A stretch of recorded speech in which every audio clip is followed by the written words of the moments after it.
அத்திக்காய் வந்து பொரியல் பண்ண போறோம். எப்படி பண்ணலாம்ன்றதை பார்ப்போம்.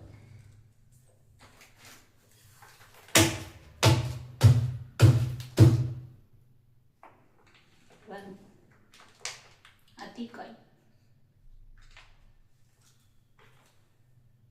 தெரியுதுங்களா?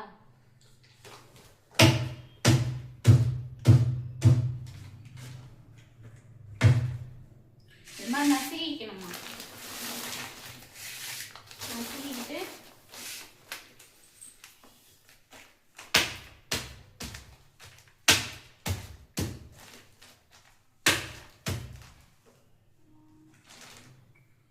இந்த மாதிரி நசுக்கிக்கணும். இந்த மாதிரி நசுக்கிட்டு அதை வந்து மொட்டில் போட்டு புடைச்சோம் அப்படின்னா அந்த விதையெல்லாம் வந்துருமா வெளியில தனியா.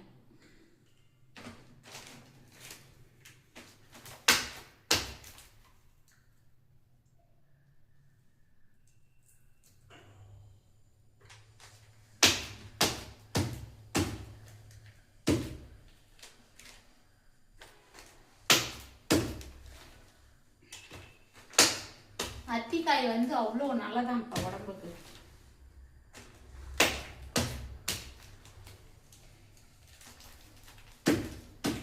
இந்த பிபி சுகர் இதெல்லாம் இருக்குல்ல, அவங்களுக்குலாம் கூட வந்து உடம்புக்கு வந்து அவ்வளோ நல்லதுன்னு சொல்கிறாங்க. அதே மாதிரி வயிற்றுல புண்ணு இருந்தாலும் வந்து நல்லாயிடுமா.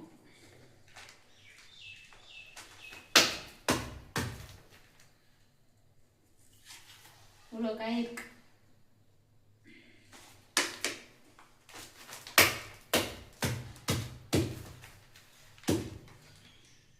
ஃபர்ஸ்ட் டைம் நான் இதுதான் கேள்விப்படுறேன். ஆனால் வந்து இதுக்கு முன்னாடி வந்து அத்திக்காயெல்லாம் வந்து பார்த்ததும் கிடையாது.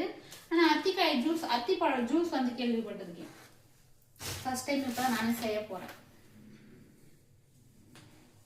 ஃபர்ஸ்ட் டைம் இப்போ நான் தான் எப்படி சொல்கிறது, ஃபர்ஸ்ட் டைம் இப்போ நான் செய்ய போகிறேன். பார்ப்போம் எப்படி வருதுன்றது.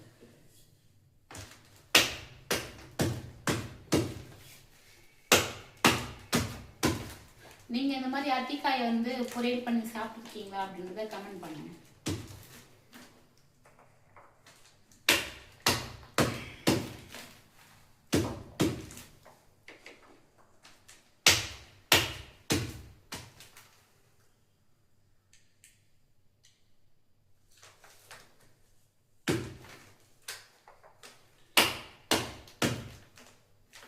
அத்திக்காய் வந்து வேற எதுக்கெல்லாம் வந்து நல்லது, அத்திக்காய் சாப்பிட்டா என்னென்ன பெனிஃபிட்ஸ் இருக்கு அப்படின்றத சொல்லுங்க. இது பாருங்க, இப்படி நசுக்கிக்கிட்டு மத்து வச்சு நல்லா நசுக்கியாச்சு. இப்போ இது புடைச்சோம் அப்படின்னா தெரிதுங்களா விதை, இந்த விதையெல்லாம் வந்து பாதி வெளியே வந்துடுமா. அது வந்த பிறகு நம்ம என்ன பண்ணணும், உப்பு மஞ்சத்தூள் போட்டு வேக வைக்கணும். வேக வச்சுட்டு அதுக்கப்புறமா வந்து நம்ம வெங்காயம் தக்காளி போட்டு பொரியல் பண்ணலாம். அப்படி இல்லைன்னா வந்து வேர்க்கடலையும் காஞ்ச மிளகாய் பூண்டு இதை வறுத்துட்டு தூள் பண்ணி அப்படியும் பண்ணலாம். அப்படி சொல்லியிருக்காங்க. நம்ம எப்படி பண்ணலான்னா, வெறும் எண்ணெய் ஊற்றி கடுகு போட்டு இது மிளகாத்தூள் போட்டு பூண்டு தட்டி போட்டு வேர்க்கடலை தான் போடலாம் அப்படின்னு நான் இருக்கேன். அது வேர்க்கடலை போட்டால் எப்படி இருக்குன்னு தெரியல, பார்ப்போம். எப்படி செய்யலாம், எப்படி மைண்டு தோணுதோ அப்படி செஞ்சிடலாம். சரிங்களா? இப்போ இது புடச்சிக்கலாம்.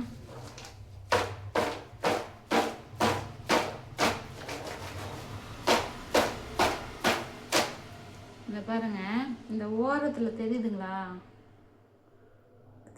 விதை எவ்வளோ விதை வருது பாருங்க. எங்கள் வீட்டில் வந்து குட்டி மரம் தான் இருக்குது, பெரிய மரம் இல்லை. அதனால் வந்து இருக்கிறதுல வந்து அழகாக செஞ்சுக்க வேண்டியதுதான். தெரியுதுங்களா எவ்வளோ விதை வருது பாருங்கள். இந்த விதையெல்லாம் வந்து அப்படியே எடுத்துக்க வேண்டியதுதான்.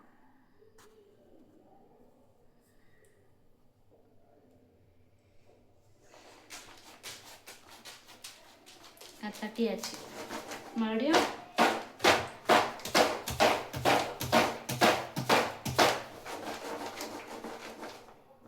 தட்டியாச்சு.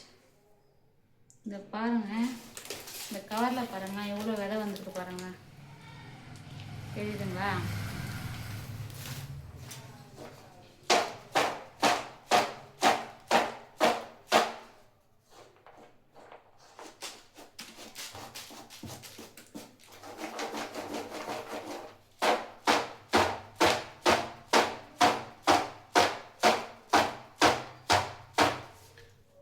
கொஞ்சம் தட்டிட்டு அதுக்கப்புறமா இது பண்ணிக்கலாம்.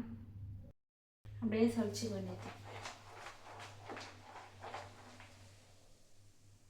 தெரியுதுங்களா? இது பாருங்கள், நாடியில் எவ்வளோ இருக்குது பாருங்கள்.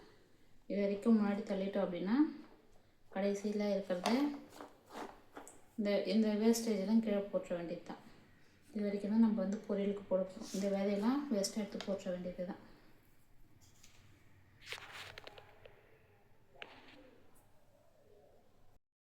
இப்போ வந்து அந்த அத்திக்காய் வந்து உப்பு போட்டு சுடு தண்ணி, அதாவது தண்ணி ஊற்றி கடையில் வந்து வேக வைக்க போகிறோம்.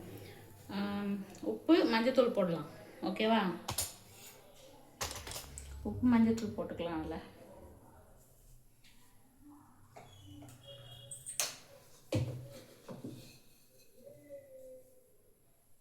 இவ்வளோ உப்பு போட்டுக்கலாம்.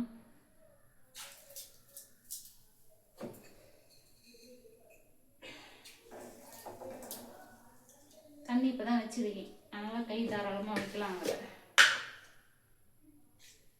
லைட்டாக மஞ்சத்தூள், அவ்வளோதான். அது வேகட்டும் அப்படின்னு சொல்லிட்டு அப்படியே வெந்துச்சுனாக்கா பார்த்துக்கலாம்.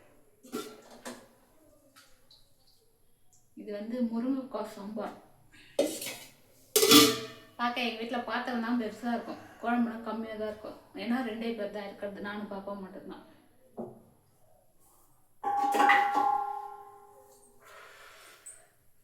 ஆத்துக்காரர் வேலைக்கு போயிட்டு இருக்கிறார்.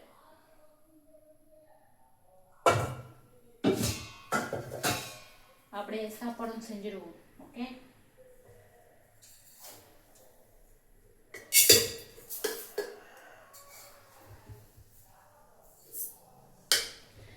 எங்க வீட்டு டம்ளர் பார்த்தீங்கன்னா பயந்துருவீங்க. எங்க வீட்டு அரிசி டம்ளர் பாருங்க, இவ்வளோதான். இதில் 1 டம்ளர் அரிசி போட்டால் நான் 2 வேளைக்கு சாப்பிட்ருவேன். எனக்கு மட்டும். பாப்பா இருக்கிறா அப்படின்னா காலையில் மதியம் அப்படின்னா பாப்பாவும் நானும் 2 டம்ளர் போட்டுக்குவோம். 2 டம்ளர் அரிசி போட்டால் அதுலேயே சாப்பாடு மீந்துடும். 2 வேளைக்கு காலையில் மதியானத்துக்கு இதில் 2 டம்ளர் போட்டால் எங்கள் 2 பேருக்கு சாப்பாடு இதுலேயே மீந்துடும். இப்போ நான் இதில் ஒரே டம்ளர் அரிசி போடுறேன், இப்போ நான் மட்டும்தான் இருக்கேன் அப்படின்னா அதில் 1 டம்ளர் போட்டோன்னா அந்த 2 வேளைக்கு சாப்பிட்டு கொஞ்சம் சாப்பாடு மீதும். இந்த தான் டம்ளர், எங்கள் வீட்டு அரிசி டம்ளர்.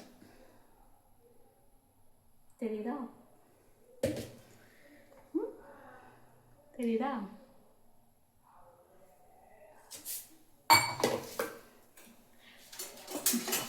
உப்பு மஞ்சத்தூள் போட்டோம்ல, அது கொஞ்சம் கிளறி விட்டுக்கலாம்.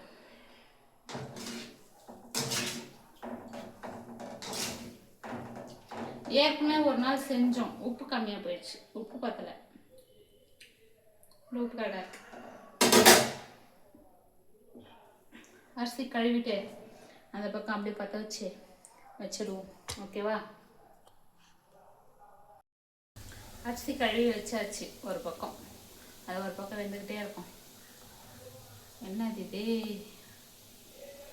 நோட்டிஃபிகேஷன் ஆஃபில் தான் இருக்குது, அப்போ வந்துகிட்டே இருக்குது. இப்போது என்னென்னா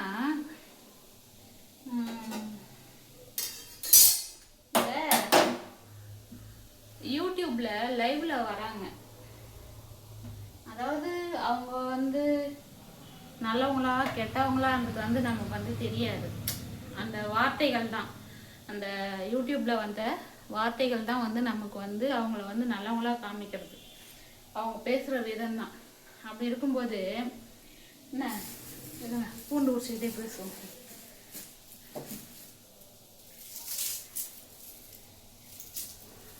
சேர் போட்டனால உக்காந்துக்காம போச்சு. சேர் வேறு அங்கே இருக்குது, எத்தனை இருக்குது.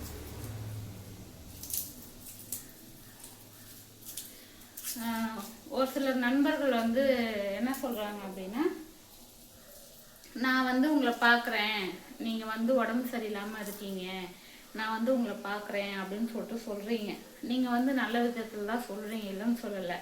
பட் அதே சமயம் எங்கள் வீட்டு சுச்சுவேஷனை நினச்சி பாருங்கள்.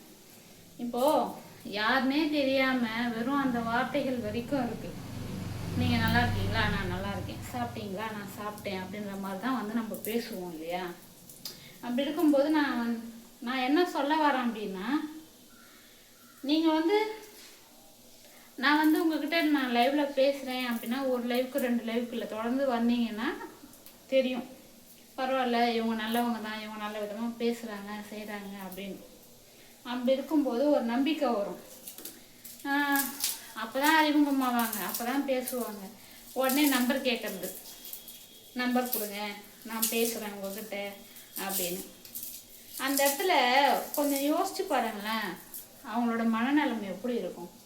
அவங்க வந்து ஏதோ 4 வார்த்தை நல்லதாக பேசணும் அப்படின்னு தான் வருவாங்க லைவில். அப்படி இருக்கும்போது அவங்கக்கிட்ட போயிட்டு நீங்கள் நம்பர் கொடுங்க நான் அவங்கக்கிட்ட பேசணும் செய்யணும் அப்படின்னா அவங்க வீட்டு சுச்சுவேஷன் நினச்சி பார்க்குறீங்களா நீங்கள்? நான் வந்து எனக்குன்னு பேசலை, நான் பொதுவாகவே கேட்குறேன். நான் பொதுவாக எல்லாரையுமே நான் கேட்குறேன். லைவில் வர வந்து அதாவது அதே மாதிரி எல்லாரையும் நான் சொல்லலை, ஃபோன் நம்பர் கேட்குறவங்கள மட்டும்தான் சொல்கிறேன். அவங்களோட சந்தர்ப்ப சூழ்நிலை எப்படி வேணால் இருக்கலாம், அவங்க வீட்டில் பதில் சொல்லணும். நீங்கள் வந்து நல்ல விதமாக தான் பேசுவீங்க, நீங்கள் வந்து தப்பாக பேச போதில்லை, நீங்கள் நல்ல விதமாக தான் பேசுவீங்கன்னு வச்சுக்கோங்க. ஆனால் பார்க்குறவங்க அது தெரியுமா? யார் என்னன்னு தெரில, நம்பர் கேட்டால் கொடுத்துட்டாங்க, இன்றைக்கி அவங்க ஃபோன் பண்ணி பேசுகிறாங்க செய்கிறாங்க. இதெல்லாம் எங்கே போய் முடிய போதோ தெரில அப்படின்ற மாதிரி ஒரு மைண்ட் செட்டுக்கு வந்துடுவாங்க வீட்டில் இருக்கிறவங்க. அப்போ என்னாகும், மனஸ்தாபங்கள் அதிகமாகும். அதனால் தயவுசெய்து லைவில் வரவங்க வரீங்களா, 4 வார்த்தை நல்லதாக பேசுங்க. உங்களுக்கு தெரிஞ்ச 4 நல்ல விஷயத்த பகிருங்க, தெரியாதவங்க தெரிஞ்சுக்குவாங்க. அதை விட்டுட்டு ஃபோன் நம்பரை கொடுங்க நான் உங்ககிட்ட பேசணும். இப்போ மட்டும் என்ன பண்ணுறீங்க, லைவில் பேச தானே பேசுகிறீங்க, அப்படியே போயிடலாம்ல, பேசலாம்ல. அந்த லைவ்லேயே பேசிக்கிட்டு அப்படியே அந்த நட்பு அப்படி தொடரட்டுமே. ஃபோன் நம்பர் வாங்கி தனியாக பேசினா தான் அந்த நட்பு தொடரணுமா? அப்படிலாம் எதுவும் கிடையாது. எல்லாமே மனசு தான் காரணம். அது எதுக்கு நான் சொல்ல வரேன் அப்படின்னா, என்ன இருக்கு அப்படி வானம் மூடிக்கிட்டு வருது, வெளியில் மழை கிழ வரப்போதா என்னன்னு தெரியல. சென்னை எல்லாமே மழையாம். நம்ம சென்னை அவுட்டரில் இருக்கோம், நமக்கு மழை இல்லை. அதனால் என்ன சொல்ல வரேன்னா, இந்த பூண்டை எப்படி உரிக்கிறது?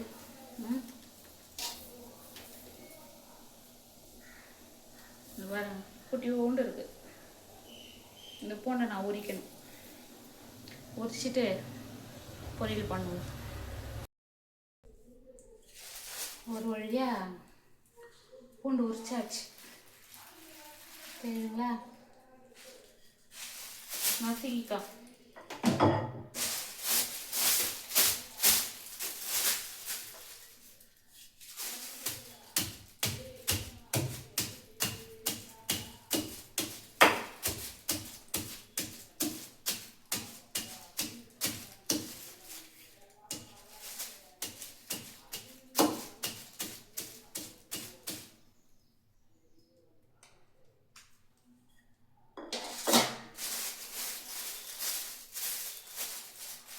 நசுக்கிட்டாச்சு. இப்போ வந்து நான் வேர்க்கடலை எதுவும் போட போகிறதில்ல. எண்ணெய் ஊற்றி கடுகு போட்டு பூண்டு தட்டி போட்டு தாளிச்சிட்டு அத்திக்காயை கொட்டிட்டு மிளகாத்தூள் போட்டு ஃப்ரை பண்ண போகிறோம். அவ்வளோதான், சிம்பிளாக முடிச்சு. ஏன்னா வேர்க்கடலை வாங்குறதுக்கு கடைக்கு போகிறதுக்கு ஆள் இல்லை, பாப்பா ஸ்கூல் போயிருக்கா. வீட்டில் இருக்கிற ஞாபகத்தில் கம்முன்னு இருந்துட்டேன்.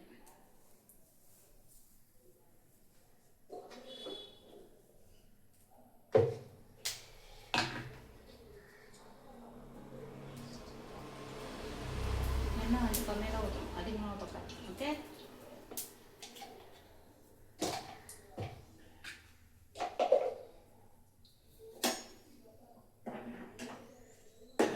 சாப்பாடு வந்துட்டு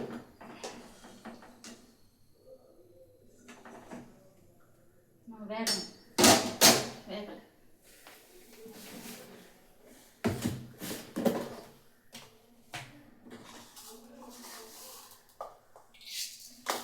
கடுகு போட்டுக்கலாம், சீரகம் போட்டுக்கலாம்,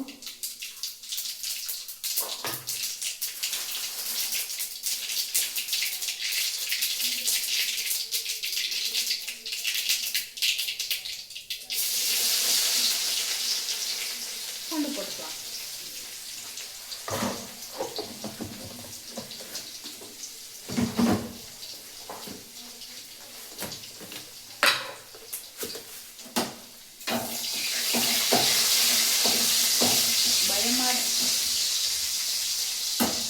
ஒரு முறை எண்ணெய் பட்டு கொப்பளம் வந்துச்சு பாஸ்.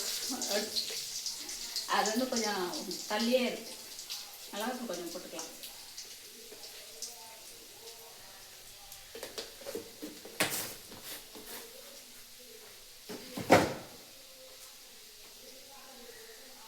சால்ட் கொஞ்சம் போட்டுக்கலாம்.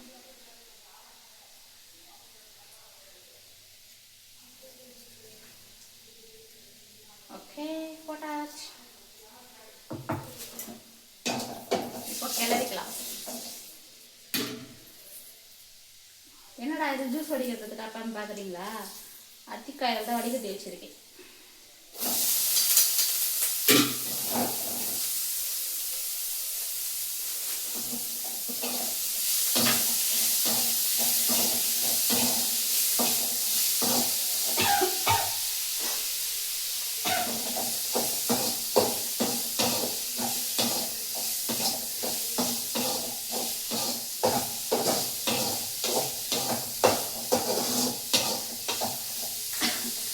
அவ்வளோதான், பொரியல் பண்ணியாச்சு. தெரியுதா? சுட சுட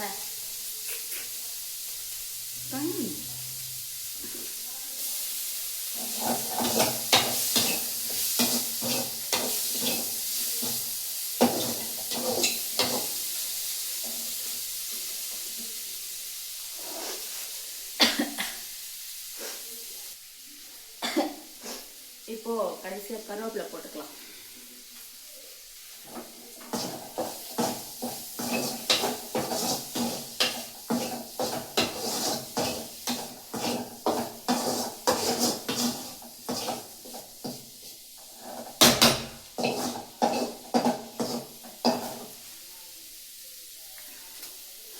அந்த கடாய் ஏன் அந்த கலரில் இருக்குது தெரியுமா?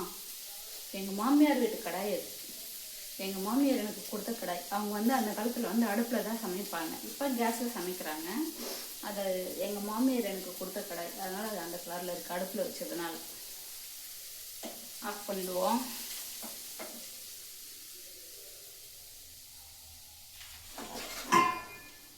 ஆஃப் பண்ணிவிட்டு வேறு பாத்திரத்தில் மாற்றிக்கலாம்.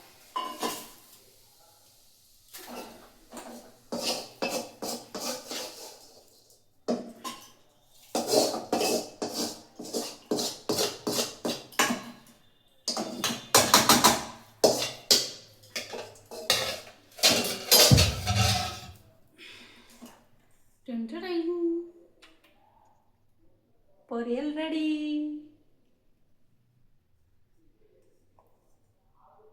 அத்திக்காய் பொரியல் ரெடி. நல்லா இருக்கா? இப்போ சாப்பாடு வந்துச்சு பார்க்கணும். நான் அந்த காண்டியத்துக்கு அதெல்லாம் போட்டேன், வேறு காப்பி தான் எடுக்கணும்.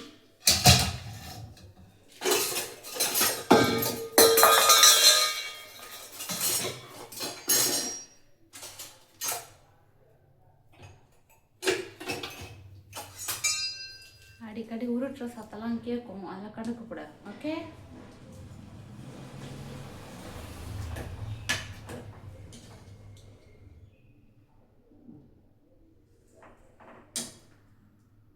இன்னொரு சாப்பாடு கரண்டி இருந்துச்சு, எங்கன்னு தெரில.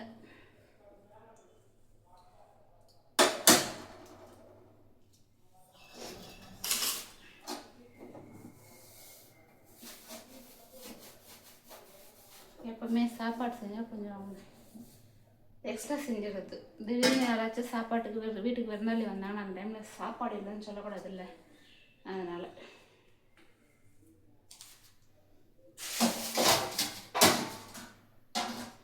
சாப்பாடு இன்னும் கொஞ்ச நேரம் இருக்கணும், வெந்துச்சுன்னா அதுக்கப்புறம் சாப்பாடு, முருங்கைக்காய் சாம்பார், அத்திக்காய் பொரியல் செஞ்சு சாப்பிட வேண்டியதுதான். ஓகே.